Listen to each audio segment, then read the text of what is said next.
Right. So, to try and give you a little example of this as well, here's something that somebody told me about.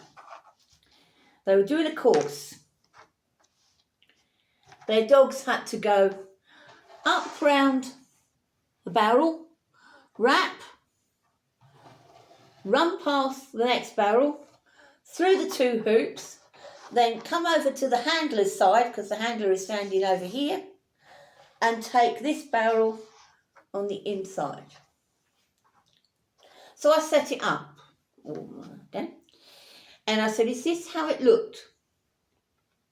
And she said, yes, that's how it looked. And I went, but the hoops are in direct line with these 2 barrels. If the dog then has to change its direction, can you see? Change its direction to go through that hoop. And then it's lined up, it's in a straight line for that one, which means then you've only just got the gap between this hoop and this barrel, which may not be that much, maybe 5-6 metres. For a very fast dog, not a lot of space, to get them to do it the way that the judge has decided you've got to do. So, lining, although you may put this into training, and although in advanced classes you may have a hoop directly connected to a barrel or facing a barrel, what is usually happening is that the handler will be where they can be best supporting their dog to influence which side of the barrel they were expected to go round. And there would be enough space for the dog to do it. And the dog would have a line that would hopefully guide it also to the way or the direction that the dog is going to take the barrel. So what I did was, okay, I said, we got the barrel there, we got the barrel there, and then I moved the hoops so that they were slightly out of line with the barrel, and then guiding the dog towards the inside edge of the barrel over here, so that now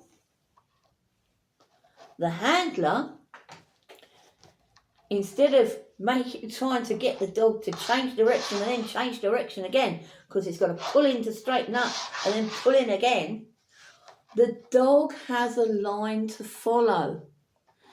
You're going up there, round that barrel. Now, can you see? The hoop is obvious to the dog because they've come round that barrel, even if they're a wide dog. But if they've got a nice line finishing off that barrel, then look, they're going through, they're coming towards the handler just by moving these 2 hoops out to the side rather than directly in line with that barrel. Moving them very subtly, and now the dog is already towards the side of the barrel that the course has decreed. That's the thing that you're looking for when you are setting up your course.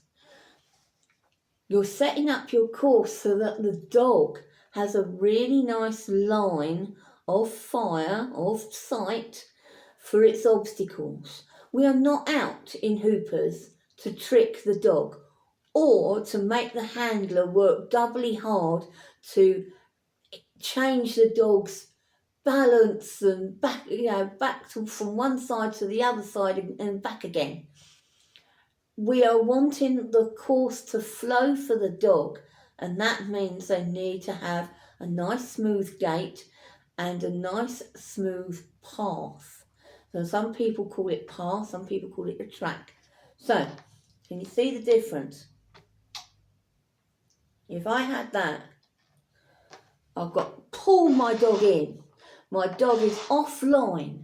I've then only got one hoop to get him back online, because otherwise he's going to be coming at it, coming at it at an angle. And then I've got to pull him again away off his track and make him change his balance to do the next hoop.